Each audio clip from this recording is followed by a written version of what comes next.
શ્રી સ્વામિનારાયણ ભગવાનની જય, અક્ષર પુરુષોત્તમ મહારાજની જય, ગુણાતીતાન સ્વામી મહારાજની જય, ભગતજી મહારાજની જય, શાસ્ત્રીજી મહારાજની જય, યોગીજી મહારાજની જય, પ્રમુખ સ્વામી મહારાજની જય. આવા આપણે કોઈ નવરા નથી. ગુણાતંસે કહ્યું કે વર્ષના 12 મહિના અને 13 મહિનાનું કામ, એટલે આ લોકનું કાર્યમાં એમાંય ખૂટે કે 30 કલાકનો દિવસ બનાવ્યું હોય ને તો આપણને ઓછું પડે.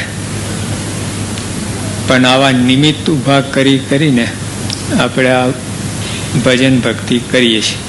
બાકી જીવને કોઈને પડી નથી. આવું નિમિત્ત થાય એટલે આવીએ, ભજન કરીએ અને પછી આપણું કલ્યાણ થાય. આપણે 3 વસ્તુના બનેલા છે: શરીર, મન અને આત્મા. શરીર માટે તો બધા જ કરે છે. જીવ પ્રાણી માત્ર, કૂતરા, બલાડા, ગધેડા બધા શરીર માટે બધા કરે. આત્માનું રહી જાય છે. જેના માટે આ શરીર આપવામાં આવ્યું છે એ જ રહી જાય છે. એ સાપણ છે, નાગણ, એ 1000 ઈંડા મૂકે, 1000, પછી પોતે ખાઈ જાય. 2-4 જે બચે છટકી જાય એ પછી મણિધર થાય. બાકી બધું, એટલે જો પોતે ઈંડા મૂક્યા, જો કે સારું છે, નહીં તો કેટલા સાપ થઈ જાય. લેન્ડસ્કેપને એટલે સ્નેકસ્કેપ થઈ જાય. એટલે સાપ જ બેઠા બધા. એક જ જણ 1000 આપે, પછી એ 1000 ગુણ્યા 1000 ક્યાં પહોંચે છે. પણ સમજવાની વાત એ છે કે સાપે ઈંડા મૂક્યા અને ખાઈ ગઈ. આપણને ભગવાને શરીર આપ્યું છે આત્માના કલ્યાણ માટે, પણ આપણે શરીરનો ઉપયોગ શરીર માટે જ કરી નાખીએ છીએ. શરીર માટે જ. જો જયરામ સ્વામી કહ્યું કે નાશવંત દેવડેથી અવિનાશી ફળ લેવું. આપણે નાશવંત દેહથી નાશવંત ફળ જ લઈએ છીએ, કાંઈ સાથે આવવાનું નથી. એટલે એનો અર્થ નથી કે બધા સાધુ થઈ જાઓ, એ કોઈ વાત નથી. જો પર્વતભાઈ હતા, ગોરધનભાઈ હતા, ગ્રસ્ત જ હતા. બ્રહ્માંડ સેન મહારાજે પૂછ્યું, મુક્તાન સેન બ્રહ્માંડ સેન, તમે કેવા સત્સંગી? અરે મહારાજ ખરેખરા. મહારાજ કે કો અમે ક્યાં હતા ને ક્યાંથી આવ્યા છે? એ મહારાજ એવા સત્સંગ નથી થયા. તો મહારાજ કે અમારા ગોરધનભાઈ પર્વત એવા છે, જો ગ્રસ્તાશ્રમમાં હતા પણ સંત કરતા આગળ મૂક્યા. કેમ? એવા ભક્ત હતા ખરેખર. જેવા ભગવાનને બનાવાતા, જે જાતના ભક્ત જોઈતા હતા એવા ભક્ત બન્યા. એટલે આપણે પણ ભક્તિ તો કરીએ છીએ, પણ ભગવાને આપણને જેવા બનાવે છે એવા ભક્ત થઈએ. ત્યાગ આશ્રમ આવે, ગ્રસ્ત આશ્રમ, ગમે ત્યાં, એમાં કંઈ એવું નથી. આશ્રમ તો એક જેને કંઈ એમ વ્યવસ્થા છે. આપણને જેને પેલા કાદોમાં હાથ નાખીને શું કામ પછી ધોવું, નાખવું શું કામ? એટલે એવી રીતે ત્યાગ આશ્રમ રીતે બનાવ્યું છે કે સીધામાં ડાયરેક્ટ આવે અને આપણી દરેક ક્રિયા, ત્યાગીની દરેક ક્રિયા કલ્યાણકારી થાય, એનો એને લાભ મળે. ગ્રસ્તાશ્રમમાં તો જેટલું ભજન ભક્તિ સેવા કરો એટલું જ, બાકીની ક્રિયા ભગવાન લાભ ના આપે. તો બહેરા છોકરા કુટુંબ માટે કરો તો એ બધું જે થતું એ રીતે થાય. જો એક જ 2 જણને કેન્સર થયું હોય, બંને દવાખાનામાં છે, બંનેને એક જ ડૉક્ટર છે, એક જ ટ્રીટમેન્ટ ચાલે છે, પણ એક છે સત્સંગી ને એક છે બિન સત્સંગી. તો જે સત્સંગી છે એને કેન્સર થયું છે ને, એ ભગવાન એની કસર કાઢવાનો ઉપયોગ કરી લે. હા, અંદર જે બધી કસર હોય ને, વાસના હોય, દોષો હોય, એ ટાળવા કરવામાં ઉપયોગ કરી લે કેન્સરનો. જ્યારે બીજો જે છે એ એના કર્મ પ્રમાણે જે થતું હોય એ રીતે લાભ થાય એને.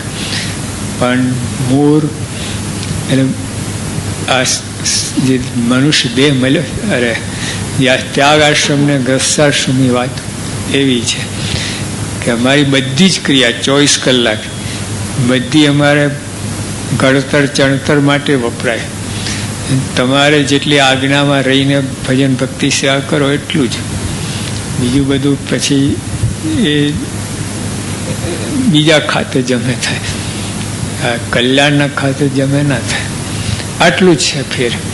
પણ તો એમાં એવું નથી, જો કોઈ 6ઠ્ઠા ધોરણમાં હોય અને 90% લાવે અને ઓલા કોલેજમાં હોય તો એ ખાલી પાસિંગ માર્ક જ આવતા હોય 35%. પણ તો ઓલો ચડી જાય કોલેજ વાળો, એટલે 6ઠ્ઠામાં જ છે, ઓલો કેટલા આગળ છે. એમ ત્યાગી થાય ને, ગમે 3rd ક્લાસ થઈએ ને પણ તમારા કરતા આગળ છે. ભગવાન શાસ્ત્રીમાં જ કહેતા, ગ્રસ્ત ગમે હોય તો ત્યાગી એના કરતા આગળ છે. એનું કારણ છે, એમને કંઈ પક્ષ રાખે એવી વાત નથી, પણ એને બધું અંદર બધું ઘણું સમજવાનું છે. અહીંયા કાચી જેલ છે, હા, તમારે તો પગ પોરા લાંબા ટૂંકા કરી શકાય, અમે ક્યાં કરીએ? ત્યાં તો બધી રીતે જે રીતે કરવું એ તે ભજન ભક્તિ થાય. અમે તો તમે જ અમને બાંધો છો. એટલે અત્યારે મારે પગ લાંબા કરવા હોય થાય, આટલા બધા બેઠા છે કેવું થાય? તમે તો બહાર જઈને લાંબા કરી હું જાય ને જે કરવું કરી શકે. એટલે ટૂંકમાં આ એક બંધન છે.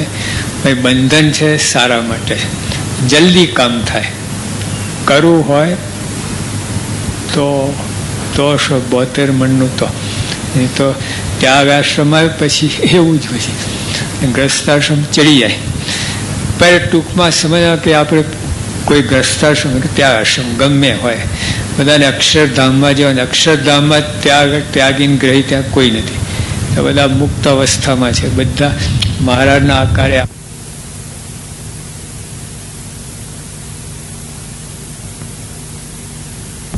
ભગવાન એક છે બધાથી ઉપર, જેનું ધ્યાન ભજન જેનું સુખ લેવાનું છે, મુક્ત અવસ્થા કરીને ભગવાન સુધી માંડવાનું છે એ. એટલે ગ્રસ્તા એટલે આપણે પાછા આવીએ કે મૂળ શરીર આપણને મળ્યું છે એ કલ્યાણ માટે, જીવના કલ્યાણ માટે, અને આપણે એનો ઉપયોગ કરીએ છીએ દેહ માટે જ, નાશવંત પદાર્થ માટે. તો પછી જેટલું જે રીતે દેહનો ઉપયોગ થાય તે ફળ મળે. જો આ દેહનો શરીરનો ઉપયોગ સત્સંગ માટે, સંત સમાગમ સેવા માટે થતું હોય તો એનો ભગવાનનો રાજીપો થાય, ભગવાનને વાલા થઈએ, ભગવાન નજર દ્રષ્ટિ કરે અને બહુ મોટું કામ થઈએ. ટૂંકમાં સત્સંગ કરવાનું છે. હા, મારું સુધી પામીને સત્સંગ. તમારે પણ જે કંઈ મારે પ્રથમના 14માં લખ્યું, 2 પ્રકારના સત્સંગની વાત કરી. એક ત્યાગાશ્રમી છે, એક ગ્રસ્તાશ્રમી છે. પછી મારે બધી વાત કરી કે ગ્રસ્તાશ્રમી શ્રેષ્ઠ છે, ત્યાગી કરે. એટલે એક પ્રકારનો ત્યાગી બતાવ્યો, એમાં બધી ખામી છે, આ છે બધી. પોતાની મેરે ત્યાગી થયો છે, અમે તો આજ્ઞાથી થયા છે. પણ તો એ મહારાજે કહ્યું ગ્રસ્તાશ્રમી ક્યારે શ્રેષ્ઠ છે? બધા ગ્રસ્તાશ્રમની વાત નથી કરી, જો પરોતભાઈ ગોરધનભાઈની જ વાત કરી છે. બધા એવા હોય તો એ ના નથી. મહારાજે કહ્યું ગ્રસ્તાશ્રમી છે, પણ એની સમજણ એવી હોય કે આ ધન ધામ કુટુંબ પરિવાર વૈરા છોકરા તથા સ્વપ્ન તુલ્ય છે, સ્વપ્નવત સંસાર. હા, એમ જનક રાજા હતા. પછી એને એક સપનું આવ્યું. સપનામાં ભિખારી થઈ ગયા, મહાદુખી થઈ ગયા, અને કેટલા દિવસથી ખાવાનું ના મળ્યું સપનામાં. પછી એક રોટલો હાથમાં આવ્યો. રોટલો ખાવા જતા તે બે કૂતરા લડતા હતા, એટલે એના ધક્કા ધક્કીમાં રોટલો પડી ગયો. એટલે પાછો ભૂખ્યા ને ભૂખ્યા, અને ત્યાં આંખ ખુલી ગઈ. આંખ ખુલી એની સાથે ઓલા બધા સેવા ચાકરી કરનારા બધા બળેરાવ મહારાજા છડી ખમા.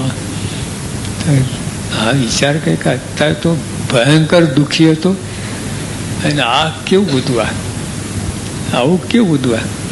પછી એમના ગુરુએ વાત કરી કે જો જનક, આપ જ્યાં સુધી તો આંખ બંધ હતી ત્યાં સપનાવસ્થામાં જે કંઈ સુખ દુઃખ ભોગ્યું એ બધું આંખ ખુલી એટલે બધું મટી ગયું. અને અત્યારે દેખાય છે આંખ ખુલ્લી છે પણ આંખ બંધ થશે તો આ ખોટું થઈ જશે. બંને ખોટા છે. સપનામાં તું જે કંઈ પામ્યો અથવા આપણે રાજા થઈએ, આ બધું થઈએ, પણ આંખ ખુલે એટલે નાનો હતો ને ભાઈ સપનું આવેલું, તો સપનામાં રૂપિયાના ઝાડ દેખાય ને હલાવ્યું બધું, ખૂબ રૂપિયા પણ કોથરે કોથરા ભર્યા. અને સવાર કંઈ મળે નહીં. બા સાથે ઝઘડો કરવા લાગ્યો, ક્યાં સંતાડ્યા મારા બધા પૈસા હતા જ નહીં. જેવું છે કહેવાનું શું કે જો જનક રાજા એટલે આંખ મીચાય,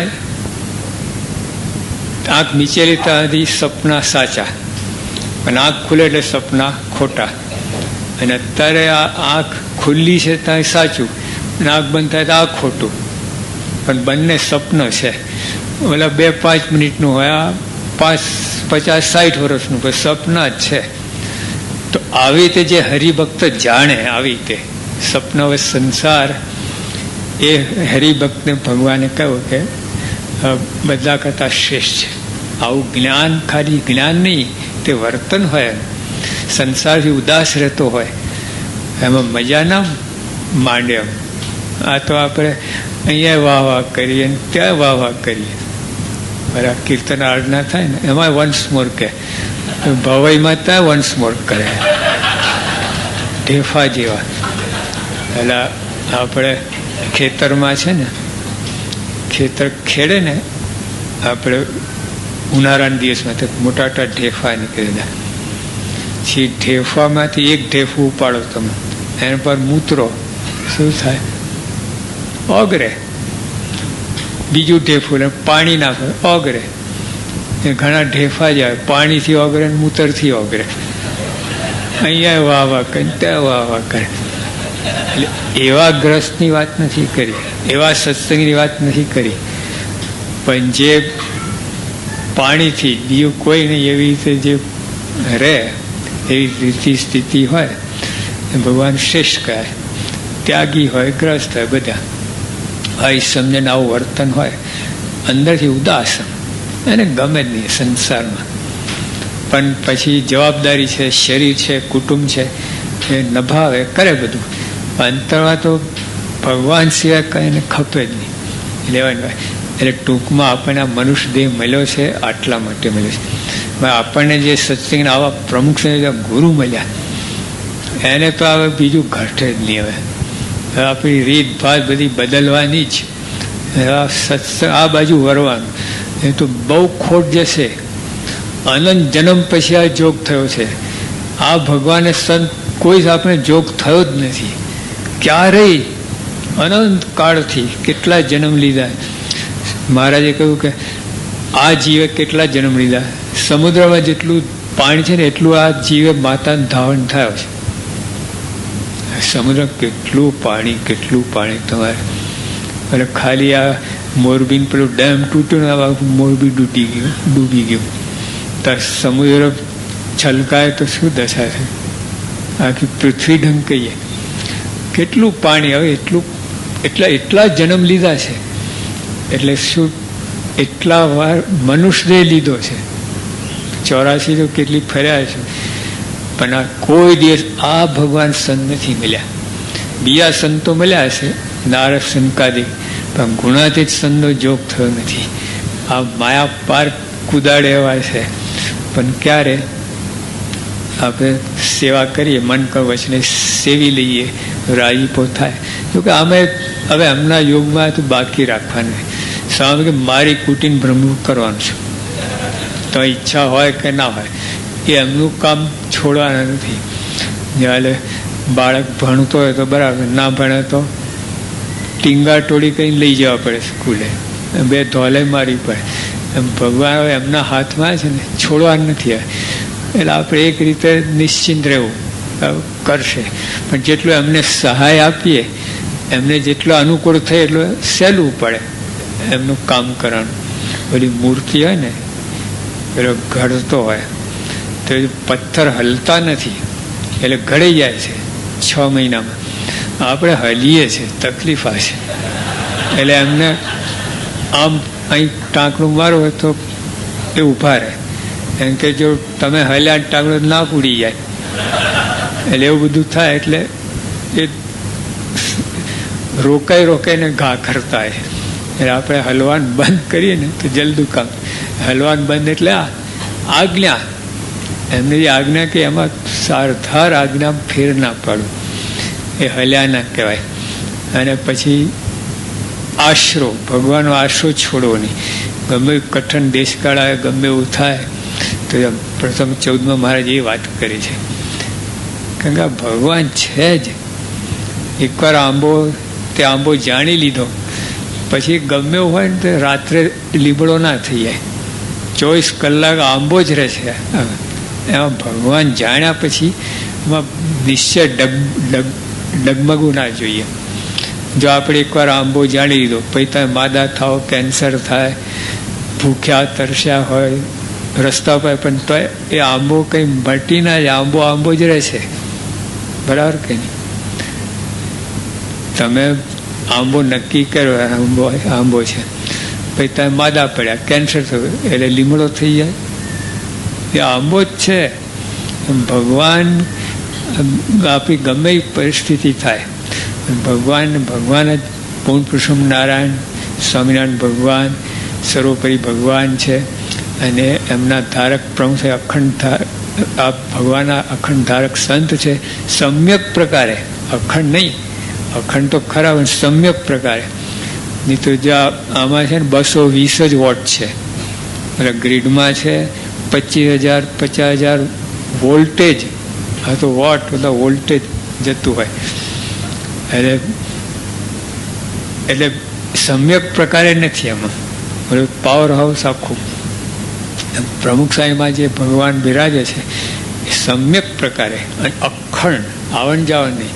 જ્યાં વીજળી બંધ થાય, ચાલુ થાય, નથી થતું. મહારાષ્ટ્રમાં બહુ ચાલે, 8-8 કલાક વીજળી બંધ, આવું છે. આ ના થાય. પણ અખંડ પ્રમુખ સાહેબ જે ભગવાન બિરાજમાન છે, જ્યાં પ્રવેશ થાય, નીકળે, આ બધું થાય, આમાં અખંડ બિરાજમાન છે. અને સમ્યક પ્રકારે પાવર હાઉસ સંપૂર્ણ પોતે જ, એમાંથી કરંટને વાયર લઈને બીજું કનેક્શન જોડાણ વાત નથી, પોતે જ છે. અને આવી રીતે આપણે પણ એની અંદર સમજવાનું આટલું. ધારો કે ટાંકી હોય પાણીની, બરાબર, કેટલા 1 લાખ લીટરની ટાંકી માનો, તારા ઘર બાજુમાં હોય, પણ તાર પાણી ના આવે, કનેક્શન ના લીધું હોય તો બાજુમાં જ ટાંકી છે, પાવર હાઉસ બાજુમાં જ છે, કનેક્શન ના આવે તો લાઇટ ઘરમાં ક્યાંથી આવે? અંધારું છે ને, એટલે બાજુમાં પાવર તો અંધારું. હા, કનેક્શન નથી. આપણે સત્પુરુષ તો મળ્યા છે, પણ એમાં જોડાણ થવું જોઈએ. જોડાણ ના તો આના જેવું અંધારું અને તરસ્યા એવું રહે. જોડાણ થાય ને એટલે હવે આપણે આટલું જ કરવાનું છે. ભગવાન કામ તો કરી ગયા, આ લોકમાં આવ્યા અને આવા સંત દ્વારા અખંડ બિરાજમાન રહે છે. એમનો તો ફરજ બજાય. એને કેટલો ભીડો વેઠો પ્રમુખ સ્વામી બાબા ધામમાં ગયા પછી શરૂઆતના જે 1500 ભીડો વેઠો છે ને, કોઈ ના કરી શકે. આડેધડ કોઈ વ્યવસ્થા નહીં, કાંઈ કોઈ સમજે નહીં, પોતાની રીતે ધારું કરે રાખે. એક હરિભક્ત આ છેડે ઓળ છેડે દોડાવે સ્વામીને. આપણે સારંગપુર બાપા હતા. વૈશાખ મહિનો હતો અને બાપા જમીને સીધા નીકળ્યા. રસ્તામાં 5 વખત પ્રમુખ સાહેબ પોતે ધક્કો માર ગાડીને, અટલાદર આવ્યા. જેના માટે આવ્યા તે તો નીકળી ગયા. સવારે ટાંકીનું ઉદ્ઘાટન હતું આપણે સારંગપુરમાં. પાછા સહીને આવવું પડે એટલે કહેવાનું ખાલી 4-5 કલાક અટલાદર સુવા ગયા. આટલો ધક્કો. તો સ્વામી ફરિયાદ નથી કરી આવા મૂર્ખાઓ જેવા હરિભક્તો બાબા નક્કી કોઈ એવી ફરિયાદ નહીં, કાંઈ નહીં, બિલકુલ નહીં. જો પોતા ઉપર બધું લીધું. આપણે તો કેટલું કહી નાખે, અરે ધોલે મારી નાખે. પહોંચીને ત્યાં વડોદરા ના મળ્યા હોય તો મુંબઈ ગયા, તો મુંબઈ પહોંચીને મેં લગાવી, હરામખોર તારા માટે આટલા દર આવે તો તું આવું કરે. પછી સ્વામી બાપા એવું કાંઈ કર્યું નથી, કોઈ ફરિયાદ નહીં, કોઈ ઠેઠ સુધી. હા, હવે આપણે એમને સાચવવાની વાત રહી. હવે તો ડૉક્ટર બધા કહે છે તો હજુ કેટલું કરે. ડૉક્ટર બધા કહ્યું તમારે એક જ જગ્યાએ, તો હજુ સ્વામી ફરે છે, વિચરણ કરે, હજુ હરિભક્તોને મળે છે. બધું બંધ છે તો એમનું રહેવાતું જ નથી. તો જે એમને તો જે પોતાનું કર્યું છે, હવે આપણો વારો આવ્યો છે. એટલે આપણે હવે સ્વામીની ઈચ્છા પ્રમાણે, મરજી પ્રમાણે લાભ લેવાનો છે. મૂળ તો મનથી જોડાણ છે. બાકી ભેગા રહો ને, ઓલા સુખા મહારાજ ભેગા ફરતા 150 મણ સાકર ખાઈ ગયા. એટલે કેટલા લાડુ થયા? 400 મણ લાડુ થયા. પણ તો સુક્કા ને સુક્કા જ રહ્યા, કાંઈ કનેક્શન જ નહીં. કનેક્શન ભેગા ફરે. એટલે મનથી જોડાણ હોય ને એ કામમાં છે. એટલે હવે આપણે એ રીતે જ કરવાનું છે. બાપા ગમે ત્યાં મનથી આપણે એમ ધારીને કરીને, અને એવું યોગ આવે તો જઈ આવવાનું, એવું ના નથી. દર્શન થતા બધું કરતા તો એ લાભ લેવાનો. પણ તે ત્યાં રૂબરૂ તમે જાઓ, દેહ કંઈ લાભ તો મન તો જોડવું પડે. ખાલી દેહ કહીને હાજરી કામમાં ના આવે, મન સાથે જોડાણ થાય. એટલે ફરીથી આવો મનુષ્ય દેહ મળ્યો છે, આ દુર્લભ છે, એમને નથી મળતો. અમે છે ને આ સભા પૂરી થઈ પછી બધા દૂધ આપતા હતા, ઓલા ઠાકોર પ્રસાદ કેસરી દૂધ બધા પીતા હતા. એક ભાઈ છીંકાઈ નાક નીકળી ગયું, વાળ કમ પડ્યું, ઓલા કાઢીને પર લૂછીને પર ચોંટાડ્યું ડટ્ટો. હવે મારી સામે 1.5 કલાકથી બેઠા હતા. ખબર ના પડી કે નકટો છે, પ્યોર નકટો. પછી ભાઈને બોલાવ્યો કે આ સર્કસ શું કર્યું તું? નાક નીકળીને ચોંટાડ્યું. સાહેબ છીંકણી બહુ સૂંઘતો હતો એટલે કેન્સર નાક કપાવવું પડ્યું. પછી આ ડટ્ટો લગાડ્યો છે પ્લાસ્ટિકનો. કેટલા રૂપિયા? મને એમ કે 50-100 રૂપિયાના છે. કે 17,500 રૂપિયાનો આટલો ડટ્ટો. 17,500 રૂપિયા. આ પ્લાસ્ટિકની ડોલો કેટલી આવે? 450 ડોલ આવે. આખી દુકાન ખેલી. અને આ બાજુ એક જ ડટ્ટો પ્લાસ્ટિકનો, અને આ બાજુ 450 ડોલો. વિચાર કર. પછી ભાઈને પૂછ્યું કે તમને આ ગુલાબ મોગરાની સુગંધ આવે છે? આમ ડચ એટલી જોરશોરથી બોલે ને લગત. પછી આ ગટરની દુર્ગંધ સુગંધ બધું એક થઈ ગયું. ગીતાના સ્થિત પ્રજ્ઞ 17,500 રૂપિયામાં. તો કહેવાનું શું કે પછી આ વિચાર કરો, એક બનાવટી નાકના 17,500 રૂપિયા આપ્યા, અસલી નાકની કિંમત કહો બોલો. આખી દુનિયાના વૈજ્ઞાનિક ભેગા થાય એક નાક બનાવી આપે. વૈજ્ઞાનિકો, હા, એક આવું નાક સુગંધ દુર્ગંધ લઈ શકે, લાખ જાતની સુગંધ દુર્ગંધ નોખું પાડી શકે છે. નાક કોમ્પ્યુટર કેટલું આટલામાં બધું આવી જાય. બહાર તો આટલું મોટું કોમ્પ્યુટર બનાવવું પડે આ નાકનું ફંક્શન કરવા માટે. કેવું છે? એટલે આવું સરસ ભગવાને આપણે મનુષ્ય દેહ આપ્યો છે, તેને ગમે વાપરી ના નાખો, ઉછેડી ના નાખો. કઈ ચરોતર ઉછેડી નાખે, આમ કચરામાં નાખી દીધો. એટલે આપણે ચોકલેટ ખાઈને પછી ઉપર કેટલા સારા કાગળ હોય છે, કેટલા ગોલ્ડન, પણ ક્યાં નાખો? ડસ્ટબિનમાં. જો તમે એ રીતે ઉછેર ના નાખો. આ ભગવાને આવો મનુષ્ય દેહ આપ્યો છે. સારામાં સારો ઉપયોગ આ મનુષ્ય દેહનો સત્સંગ એ આપણે, અને આવા ભગવાન સંત મળ્યા છે, અને આવું મંદિર છે, આવું બાપાની આજ્ઞા પાડીને સત્સંગ લાભ લો, રવિ સભા કરો, ભજન ભક્તિ કરો અને ધન્ય થાઓ. સહેજાનંદ સ્વામી મહારાજ.